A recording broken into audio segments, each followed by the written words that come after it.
ये सवाल क्या कह रहा है भाई, ये सवाल कह रहा है कि बिंदु P -4, 2 को निरूपित कर बिंदु Q के निर्देशांक ज्ञात कीजिए यदि रेखाखंड PQ जो है वो x अक्ष का लंब समद्विभाजक है। ठीक भाई, तो यहाँ पर देखिए एक हम चतुर्थांश बना लेते हैं। ये हमने चतुर्थांश बना लिया और एक बिंदु P दिया है -4, 2। इसका मतलब है x पर दूरी तय किया है माइनस में, तो x पर -1, -2, -3, -4, तो x पर दूरी तय किया है ये, और y पर दूरी तय किया है 2 यूनिट। तो यहाँ पर हम ऊपर की तरफ चले जाएंगे तो ये बिंदु है भाई, ये बिंदु क्या है -4, 2।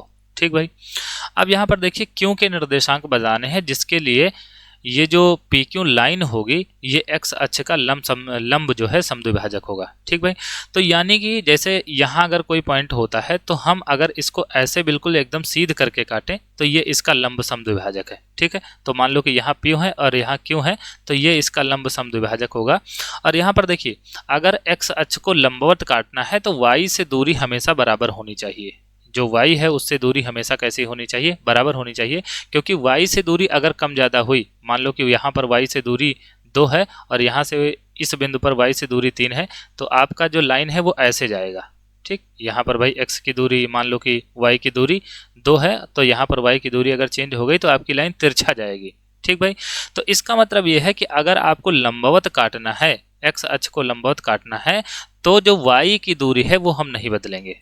ठीक भाई, जो y की दूरी है, जो y से दूरी है वो हम नहीं बदलेंगे। और y से दूरी क्या होती है, जो x पर हम चलते हैं, जो हम x पर चलते हैं वही तो y से दूरी होती है। क्योंकि भाई अगर हम 1 2 3 अगर हम 1 2 3 यूनिट चलें तो आपको दिख रहा होगा कि अगर हम 3 प्लस का चलते हैं इधर की तरफ तो यहाँ से हम y से कितना दूर जाते हैं, y से हम जाते हैं 3 यूनिट। ठीक, तो यानी कि हमें पहला पॉइंट चेंज नहीं करना है, क्योंकि अगर लंब बनाना है तो y से, अब x अक्ष का लंब बनाना है तो y से जो दूरी है वो कम ज़्यादा नहीं होनी चाहिए। और y की दूरी जो होती क्या होती, y से जो दूरी होती है, देखो एक बात होता है y पर दूरी तय करना और दूसरी बात होती y से 0।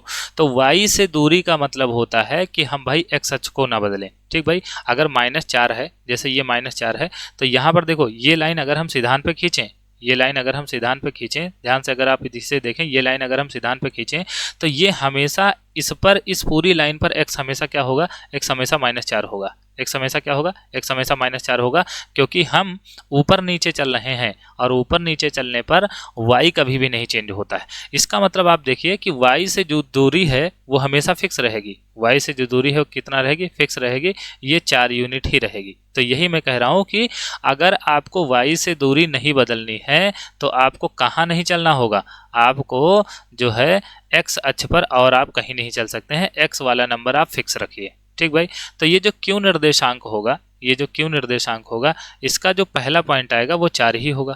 पहला पॉइंट जो आएगा वो 4 ही होगा, तो पहला पॉइंट तो 4 ही रहेगा माइनस का। और अगर हमें PQ बनाना है, अगर हमें PQ बनाना है तो इसका मतलब इसके आगे निकलना होगा। ठीक भाई, इसके आगे निकलना होगा और लंब समद्विभाजक होना चाहिए। इसका मतलब है कि यहाँ पर कितना कर देंगे, यहाँ पर -2 कर देंगे। ठीक भाई, तो यहाँ पर देखो +4 है तो इसी लाइन पर आएगा और -2 हो गया है तो अब यहाँ पर आएगा ये बिंदु। तो भाई ये बिंदु क्या होगा, -4, 2, जो कि क्या होगा भाई, जो कि x अक्ष का लंब समद्विभाजक होगा। ठीक है, तो यहाँ पर आंसर क्या हो जाएगा, आंसर हो जाएगा भाई -4, -2। ये जो बिंदु होगा ये क्यों होगा, और फिर जो PQ होगा वो क्या होगा भाई, जो PQ होगा वो x अक्ष का लंब समद्विभाजक होगा।